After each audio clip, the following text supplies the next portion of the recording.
Okay, welcome to our first evening session. Our first speaker is Leonid Chekhov from the Steklov Mathematics Institute. He'll be talking to us about quantum Riemann services related to Schrödinger equation solutions. Okay, it's a big honor to be a speaker here. It's even bigger honor to open the first evening session. So first of all, I want to thank everyone who came in these late hours to listen to all that. But well, I will try to do my best. So, the first part of my talk. Well, yes, but I remember today's talk by Kevin, so he also promised to talk about quantum, but it was the last 5 minutes. And he was talking for 1 hour, and I will be talking for half an hour. So, but I hope that at some point we'll come to this quantum. But I will start with the beginning, actually, about, so the key words of today's talk will be matrix models. And in fact, it's not precisely the matrix models that will be presented. It will be some kind of generalization. Actually, what will be we call the beta-ensembles or Wigner distributions, general Wigner distributions. But before coming to this part, which is actually the new one, I have to present some generalities about the method, where it came from, and we start with a good old example. So actually the matrix models appeared in a sense already in the quantum connection, because they were invented as a kind of action functionals for evaluating free energies and correlation functions appearing in two-dimensional gravity, where we consider the functional integral, which is considered to be a quantum object eventually, over all, so we consider the action integral over all possible metrics and topologies, and it's an enormous task, even in 2 dimensions. So what people did, they approximated the metric on the Riemann surface by triangulations. So imagine that we have a Riemann surface of some genus, and instead of doing integral over all possible metrics, we consider all so-kind triangulations of this surface. So if we look at this more carefully, we'll see that we can present this triangulation by fat graphs. So we enlarge the lines and make them coming inside. So it's a real fat graphs. And if we consider the dual to this fat graph, this is in red here, then this integral can be described by what is called the Hermitian matrix model integral. So we have a Hermitian matrices that are joined at the vertices, so we can think about these lines as an index lines that run along the faces, and double lines indicate that we have actually the matrix structure. So instead of considering this picture, we'll consider just the integral over Hermitian matrices of size n times n. And it's also known for many years that we can reduce this integration to n-fold integration over the eigenvalues of this matrix, where this delta of lambda is a van der Monde determinant, and v of h will assume to be a potential, and for almost all duration of this lecture it will be assumed to be a polynomial of degree d plus 1. So, why matrix model? It was the 'T idea of 1 over n expansion that works here. Because if we evaluate this integral and take the logarithm of it to produce what is called the free energy, then this free energy, it's experiencing the expansion in powers of n. If I take n as a parameter, and these powers are such that the actual power, the actual exponent of n is an Euler characteristic of the corresponding surface. So if we'll be able to pick up the particular term of this expansion, we'll obtain the two-dimensional gravity for a surface of a particular genus. And actually, all the rest will be about how to evaluate all this and how to evaluate these terms. In old days, it was considered that, okay, so if we have a functional integral, it's enough to consider just the first term, but eventually it turned out that there are many models of other sorts, like Kontsevich matrix model and others, where actually these corrections or these terms are interested by themselves. So we start now the technique of calculation, and we assume, first of all, that for large n, the asymptotic distribution of eigenvalues, first of all, that it exists. Some limiting distribution of eigenvalues, which is a proposition by itself, but I will work today within this proposition. And second, that this asymptotic distribution spans a finite number of intervals on basically a real line, and thus we obtain the spectral curve, which is in terms of this variable y of x, which is some hyperelliptic Riemann surface, possibly with double points. So if we say here there is example of the potential with two minima, and we may assume that actually the distribution of eigenvalues will be concentrated around this minima of the potential. So in the same picture, I will introduce the set of A cycles. Well, yes, we'll compute it in a moment on the next slide. It's actually easy stuff. It's amazingly easy. So so we have the set of A cycles that go around the cuts of eigenvalue distributions. We have the adjoint B cycles.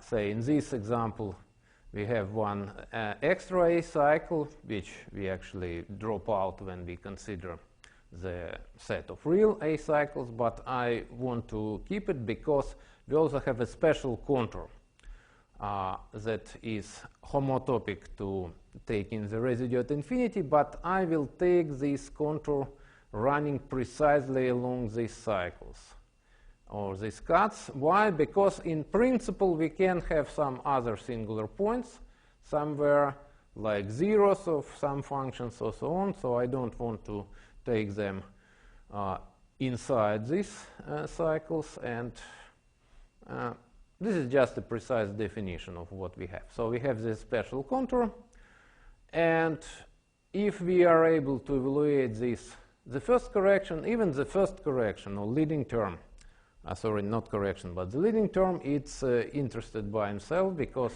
it satisfies some equations of Whitham Krichever hierarchy and WdVV with respect to special times. And now we come to the problem how we can evaluate these guys, or more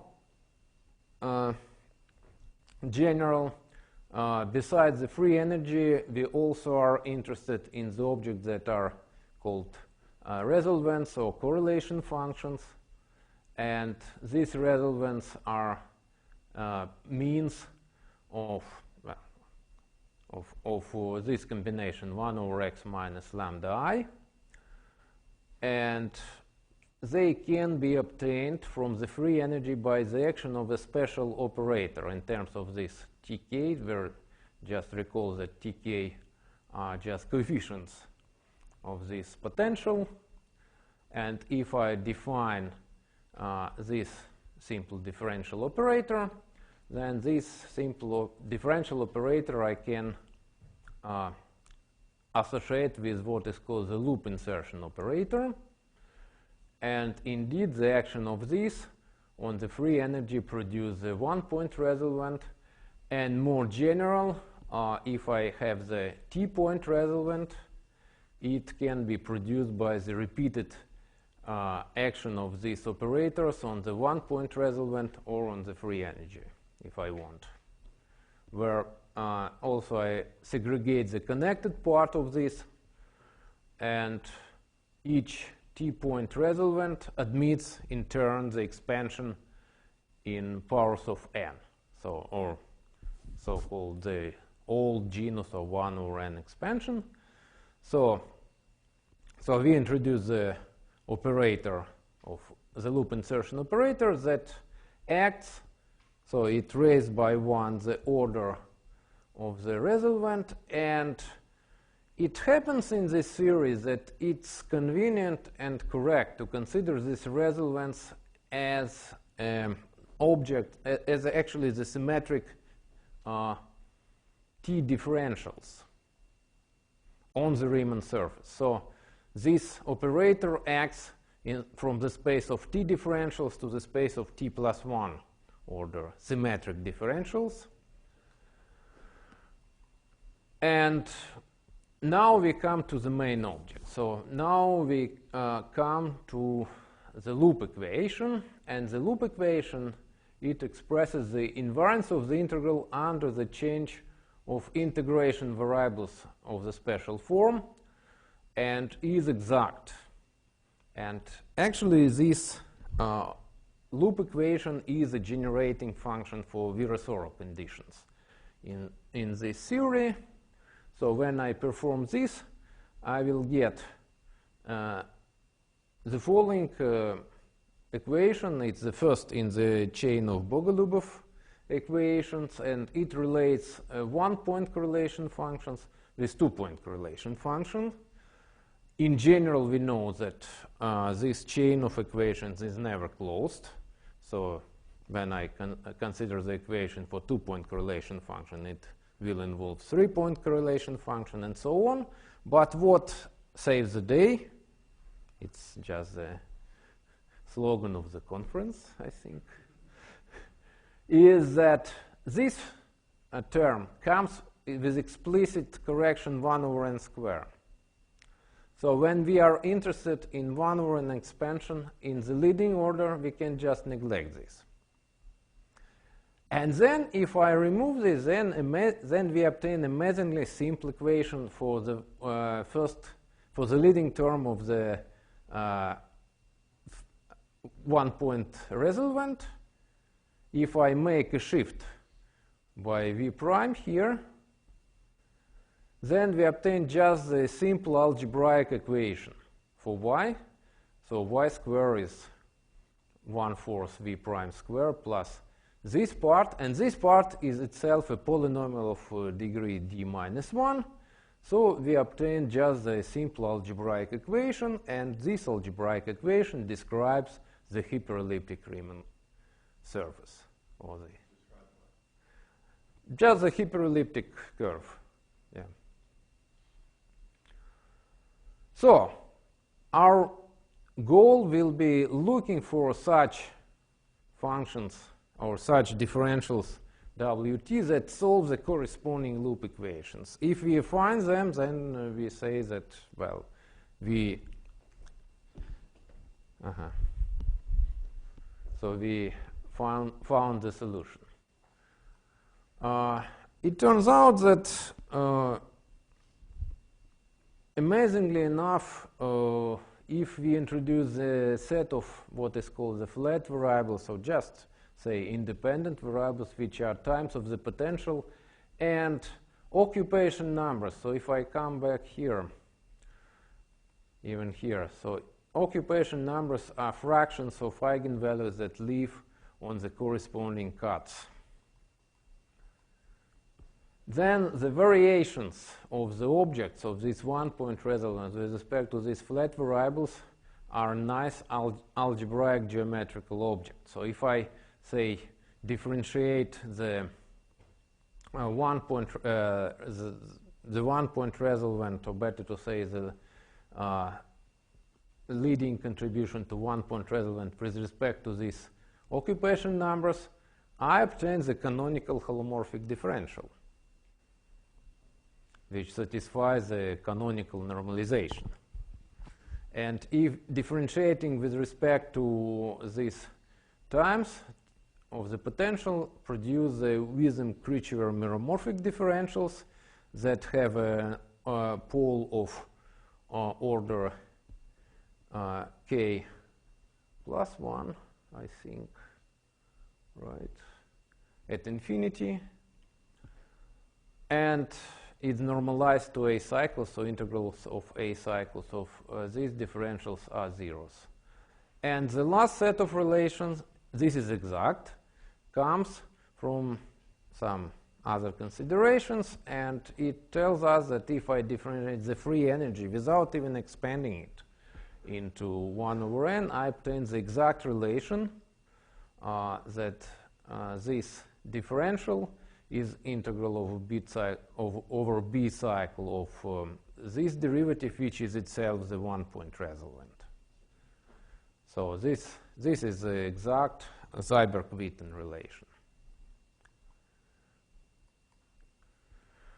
Now, to come further to solve actually the recursion relations, we need two-point correlation functions, and these two-point correlation functions are expressed in terms of the Bergman bidifferential. This Bergman bidifferential is symmetric in exchange between P and Q. It's canonically normalized, so integrals over A cycles of eta equals 0. And it has the only singularity, the double pole, when 2 points on the Riemann surface collide. So it's known that it satisfies the Riemann bilinear identities. The integrals over B cycles of these differentials are just canonical holomorphic differentials, and residues of some order at infinity produce precisely these Whitham Krichever differentials. And on the other side, this means that since this residue coincides with the derivative with respect to tk, I can organize from here the action of the loop insertion operator and observe this. The simple corollary of this will be that action of the loop insertion of W10 produce nothing but the Bergman kernel, which enables us to identify this Bergman kernel as a two-point correlation function in the leading order. And the last ingredient of the construction is three-point correlation function. That we know. That's from the experience with CFT, that if we have 1, 2, and 3-point correlation function in the free theory, we can... The boundary is I don't know what Bergman kernel means unless I have a boundary. Region of boundary means. No. You can define it. It's just uniquely defined on the closed Riemann surface. So what's the definition? This is the definition. So we consider the symmetric two differential that has the only singularity at coinciding points, and it has it's normalized to A cycles on both variables, of course, and it's uniquely defined. So the three-point correlation functions follow from the Rauch variational formulas. differentials over branch points of this Bergman kernel, and it is expressed as an integral over this special contour CD of the product of 3 Bergman kernels divided by divide xi, where y is that are y that was before, and xi is a local variable. So we can steam this integral to the sum of the residues at the branch points, and in this sum of residues we can integrate once on the top and on the bottom, so we spoil a little bit this expression. Instead of this we have expression of this sort, and why I needed this? Because this part that is in red here is a recursion kernel. So if I expand the loop equation into orders of n, then in the order h this loop equation has this form. And if I know all these guys from the previous recursion relations, I can reconstruct the next one here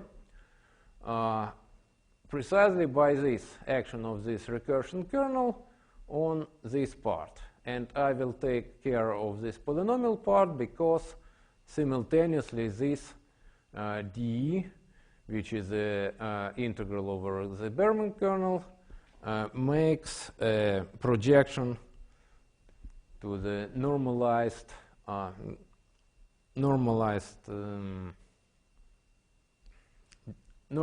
differential or normalized correlation functions. So, using this recursion procedure, we express all higher point correlation functions and all its corrections just in terms of 2 objects. So, this special y of x, the functional differential, and the Bergman kernel. How? There is a convenient graphical representation for the action of the loop insertion.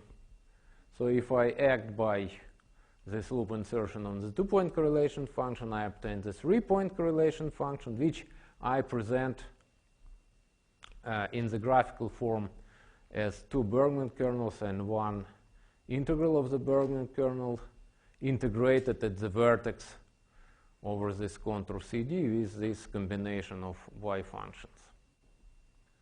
If I act on this part, then I obtain this combination, so I make the insertion of this external leg somewhere in between, and simultaneously the order indicated by these green arrows indicates the order of taken residues in the corresponding expressions. So, for instance, I can start my recursion relation from the first correction to 1-point correlation function, which contain this recursion kernel acting on the 2-point correlation function and 0 order at the same points, which I indicate by this loop. And then I produce the first correction to 2-point correlation function by acting by the loop insertion operator on this. So when I act on this, I obtain this diagram. When I act on this loop, I obtain this part. And then I produce the second correction to 1-point correlation function using this recursion procedure and taking this right-hand side from the recursion formulas. So the right-hand side is composed from these objects, and I obtain the sum of 3 terms. So at the end of the day, I will get the iterative solution to the loop equation in all orders. Well, it is given by the sum of diagrams inside which we have, for the order h, we have h loops. And now these are normal diagrams. It's not fat graphs. It's just standard graphs. Just we have what is called propagators of 2 different sorts, green and blue. And we have some exclusion rules, which I have no time to enter about. What I want to say that we also can produce the free energy from this, because there is a special operator H that is inverse to the loop insertion operator, and it acts in opposite direction from the space of differentials of t plus 1 order to the differentials of t order. And acting on the external leg, if it acts on the external leg that terminates in some not innermost vertex, then it just erases this vertex and erase this leg with a minus sign. If it's the innermost vertex like here, then the action of H on this leg just kill everything, kill the diagram. And from this it's easy to find out that when I act, say, on 2-point correlation function of order H, I obtain 1-point correlation function with this factor, and using these commutation relations, I find out eventually that if I am interested in the correction to the free energy, it can be expressed with action of this operator on the 1-point correlation function divided by 2 minus 2h. Okay, so we have also the diagrammatic representation for the free energy itself, like here. So I erase one leg and I replace it by a special vertex. And after we found this with Bertrand and Eynard in 2005, it appears that these objects are very much general. So we found the same construction in 2-matrix model. Then Bertrand and Eynard with collaborators found the topological recursion for holomorphic anomalies, for KP hierarchies, generalized Kontsevich model, plane partitions, generating functions, for Hurwitz numbers, and more and more and more. But what I must know how much time do I have. Okay, that's precisely. So we come to quantization, as I promised. So instead, I want to present the Wigner beta-ensemble model. So the small difference with the Hermitian matrix model is that instead of taking Vandermonde to the power 2, I take it to the arbitrary power 2 beta.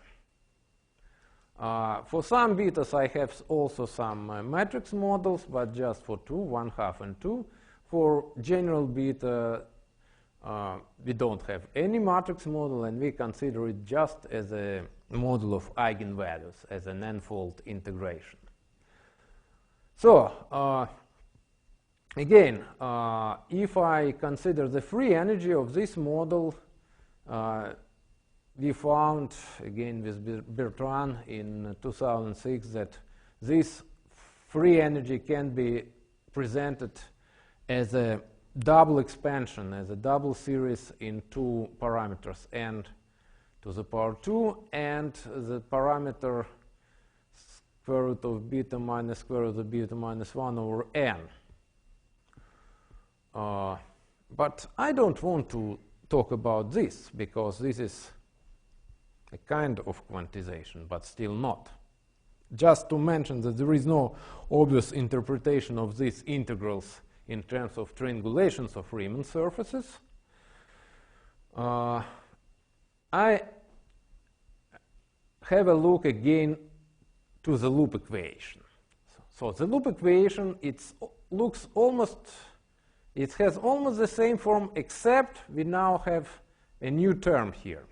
A new term which contains this parameter and which contains just the derivative of the 1-point correlation function. So in the perturbation approach, we interpret this as a correction. So we have a double expansion in these 2 parameters. I don't want to do it now. Instead, I denote this as a new parameter, h bar, and then incorporate all this into the leading order. So instead of algebraic equation, we now have the Riccati equation. defining the leading correction to the one-point resolvent. So it's y squared plus h bar y prime equal some potential. And it's known that solution is y of x is h bar times the logarithmic derivative of psi, where psi itself solves the Schrödinger equation with this potential part. What is new is that we cannot just take one solution of Schrödinger equation and construct the resolvent in the whole complex plane, because we have a Stokes phenomenon. So instead of this, we take sector-wise solutions. So in each sector, we take the unique solution that decreases in the corresponding sector and increases in all others. Then so the potential danger things are zeros of these solutions. But for these zeros, we know the Stokes theorem that there is a finite number of zeros in the finite domain of complex plane, and there are concentration of zeros along Stokes rays. But these Stokes rays are not, there is no zero concentration on the rays that bound this contour. So we can integrate between these infinities or these directions with no trouble with this solution. And we introduce the set of A and B, the contour CD and set of B cycles in the following form. So first we have the contour CD that comprises the integration pairwise coinciding at these infinities with a solution based in these sectors, like this. And to get to A cycles, we deform this integration contour and come to the set of A cycles where these cycles run in pairs between infinities. And sometimes we have some isolated points, some isolated zeros. So the integral over A cycle will be the integral of the difference of this function based on two solutions of psi on two sides of this contour. And as usual, B cycles are dual to A cycles in this way. So again, we can make the variation with respect to flat coordinates, which are again the occupation numbers, so the integrals of function y. Just recall that this difference is proportional to Wronskian divided by the product of solutions, so it decreases exponentially in all directions where psi increase, and we can integrate it with any polynomial function. We have again just standard times of the potential as a set of variables, and when we consider the variation of the potential, we obtain that the variation of y is expressed now in integral form. And it's not amazing that now we have the first kind function omegas, which are presented in this integral form based on the solution of psi alpha of the Schrödinger equation with the same polynomial here, which does not depend on the sector. And it satisfies all necessary conditions. So it's canonically normalized. It has no residues at zeros of psi alpha and behaves nicely like 1 over x squared in all sectors, including the sector as alpha. So we can integrate these functions over any cycle. And it's tempting to consider the Riemann matrix of periods, the integral over B cycles of this object. And this Riemann matrix is symmetric, but to see it directly is enormously complicated, so proof is not direct. We also have the meromorphic differentials, the variations in this TK, where I don't see where I have them, but we consider, so we obtain the analogs of the Whitham Krichever differentials. We have the recursion kernel, which is of this form with this integration kernel and with some projections to A cycles. And we eventually have the quantum Bergman kernel, which we construct from this recursion kernel by differentiating it twice, actually, not once, but twice in this case. So what's about this? This is the most amazing object because it's an analytic function in the whole complex plane with the double poles with zero residues at x equals z. It satisfies the loop equation in the both variables. It has canonical normalization on A cycles. It has the same property that the integral over B cycle produce the holomorphic differentials. Eventually, it is symmetric. Even to prove this is a lot of work here. So, and as soon as it is symmetric, we obtain that the period matrix itself is again symmetric because it's expressed as an integral, double integral over B cycles of this kernel.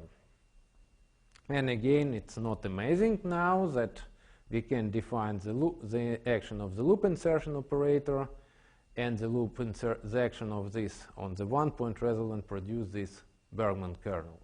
So we identify this Bergman kernel with a two-point correlation function in the quantum case. Yes, I'm almost there. So we have the three-point correlation function, which is expressed as a triple integral, and we see that we have the same actually diagrammatic representation as in the one matrix model case. Just objects are different. So I'm really happy that I came to this point because actually I must stop here. I don't have time to talk about the relation to AGT hypothesis and what is happening in the case of rational potentials, but at least this is a good point to stop, to demonstrate you that indeed we have analogs of almost all quantities in this case, except branching points.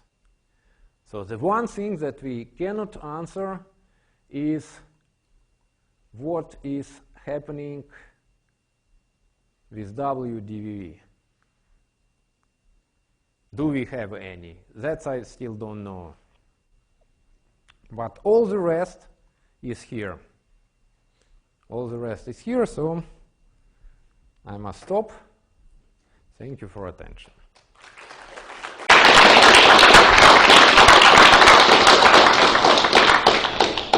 One or two quick questions.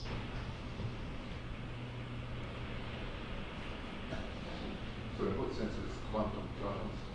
Quantum because we started with the Schrödinger equation, which is quantum.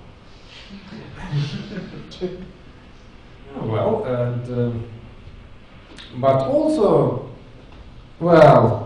that's just let me come to the very end, to the problems. So actually, it might be that actually solutions of Riccati equation and this combinatorics that is based on it can be applicable to many problems. Also, even here yesterday, Stanislav Smirnov told us about SLE equations, and Riccati equation appear also in that respect. So it might be possible that there is a bridge between these two.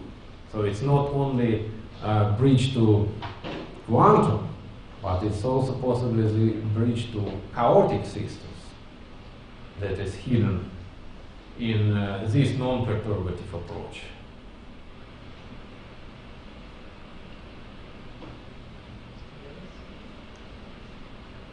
Thank our speaker again.